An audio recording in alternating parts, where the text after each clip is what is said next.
Lots of fears in our world, right? So many fears we could be susceptible to. You know, they did a poll of our country. You know what the number one fear in our country is these days? Any idea? Take a guess. Public speaking. Very good. You know what the number two fear is? Death. Wow. Isn't that crazy? Public speaking is the number one fear. Death is number two. That means at the average funeral, you go to a funeral, most people would rather be in the casket than giving the eulogy. It's insane.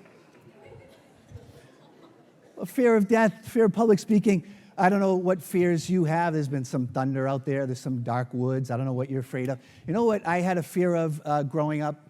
I had a fear of sharks. Anyone afraid of sharks? Oh, thank you. Okay, I'm not alone. Thank you. See, my problem came, though, there was a movie that came out when I was 11 years old. You know this movie? Yeah, thank you. So you've seen it, huh? Maybe Netflix, right? All right, so Jaws came out. I was 11 years old, didn't want to go see it, but my cousin Michelle said, let's go see the movie. We'll get a group of us together. And Michelle had a best friend named Lisa, and Lisa was cute.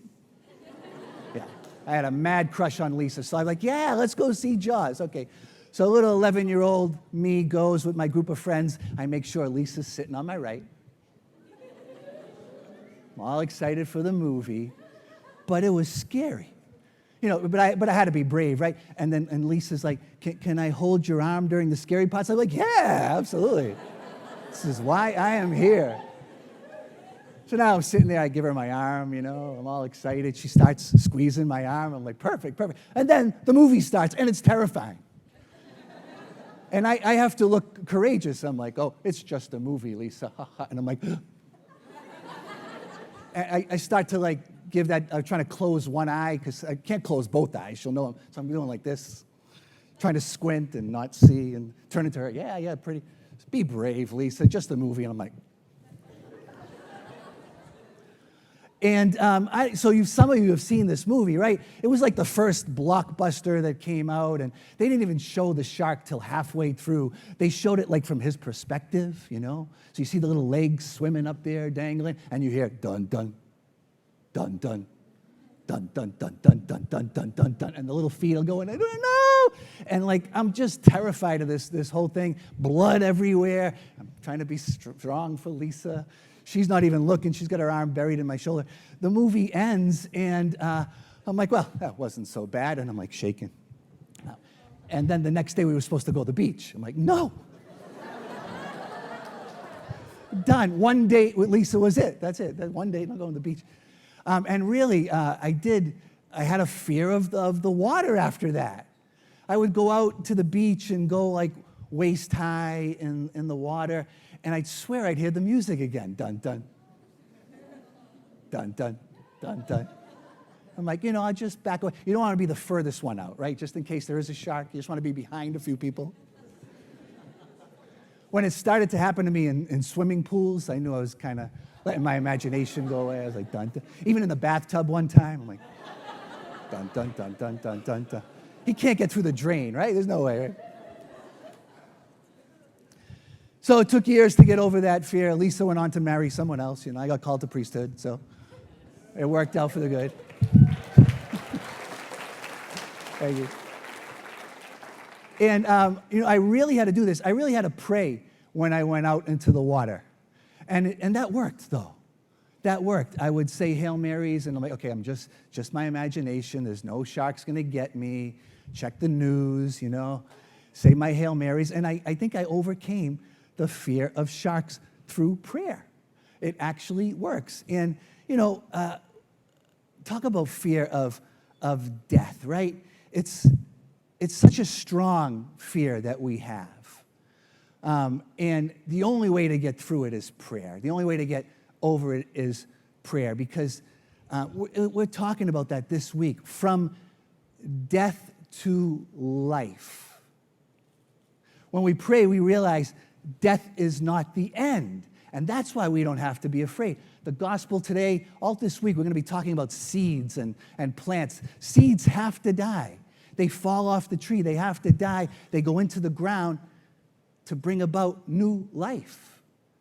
It has to go in that direction. But it's not the end for the seed, just like it's not the end for us.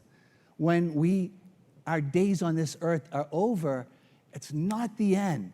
It's really only the beginning of the good stuff that's going to come. And we know that because Jesus came back from the dead. He came back from a brutal crucifixion. He came back to show us that there's so much more going on the other side of death. This is just the beginning. This is the prelude to the book, right? To the novel that's coming. You know, Jesus came back and said, oh, while I was there, I was preparing a place for you so you can be with me on the other side of death. And that's why we don't have to be afraid of it, because it's not the end. Now, we think of death, we don't, losing people is terrifying, right? We know our lives are going to come to an end on this earth.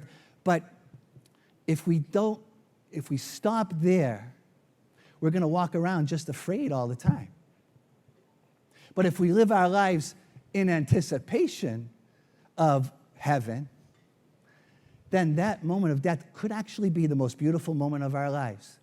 The monks always have a little saying, memento mori, which means remember your death. It's good. It's good to think that your days on the earth are limited, so then you start to live them in a way to prepare for the next life. Use these limited days we have on earth to get to know Jesus, get to know his mother Mary, get to know about love and prayer, because that's what's going to carry us past the threshold to new life on the other side. And you look around, too, in our world, some people are not just afraid of dying, they're afraid of living, right? Afraid of living. We've been given life by a generous, loving God who wants us to enjoy life, as I said at the beginning of Mass, wants us to enjoy it, but we're afraid to live. I think, years back, before I had the Lord in my life, I was just afraid of life. And I had an image one time, and it came to me in prayer, of my life being like an airplane. Okay? And I'm in the cockpit, and I'm sitting down, and I am steering this airplane, but I don't know how to fly it. I don't know how I got here, but my life is an airplane, and suddenly I'm in charge, and I'm trying to steer it, and I don't know what I'm doing. It's terrifying. But one day, when I'm parked somewhere, Jesus comes along and knocks on the window. Hey, what you doing? Let me in. Wants to be my co-pilot. I'm like, okay, let Jesus in. Takes the co-pilot seat. Then I take off in the plane, and it's a little less scary because I'm not alone. Because Jesus also has a wheel there, and he's my co-pilot, and life is getting a little better. The fear's starting to go away. I'm starting to enjoy things, but then I look over at Jesus, and he's got that look in his eye like, you know what? I should really be in that seat. I look back at him like, yeah, you should.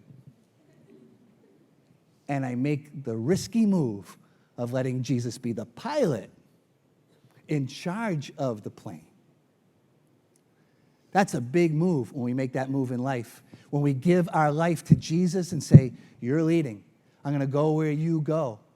But what happens is when you let Jesus be the pilot, he starts to take your plane in new and beautiful directions, and you can look out the window for the first time and enjoy the beauty all around you. He takes you places that you never dreamed of on your own. Things you didn't even know exist start to happen as Jesus is the pilot of the plane. And that's what happened in this meditation. I'm thinking that way, that my life is a plane. But then Jesus looks over at me and he says, are you ready? Buckle up. He starts doing loops. Didn't see that coming. I'm holding on. Loops are terrifying. When your life goes in loops and twists and turns, it's scary stuff. But he looks over at me and says, be not afraid. I've got this. And he's doing loops in my little plane and going around. And I notice as I look out the window, there's a reason for it. He's doing skywriting. And he's writing in the sky, I love you, with my plane, the plane of my life. And he needed it to go in loops and twists and turns so he could write that beautiful message to me across the sky for all to see. And that's what's happening in life. when you hit bumps and turns that you don't expect, if Jesus is the pilot, it's all good. He's got you. He's just going to use these bumps and these twists and these turns to show you that he loves you. Now, you can try to reach for the wheel again and take control of the plane. It's not going to be pretty if you make that move, or you can take your hands off and trust in Jesus. You've let him in the plane. Now give him control and keep your eyes on him, and you'll have no fear, even of death, because death is not the next stop. The next stop is life eternal, a place that he is leading, where he's going to land that plane safely, take us out into eternity, an eternity of joy where there's no more fear, no more sorrow, just God in his goodness waiting for us to show us for eternity, I love you.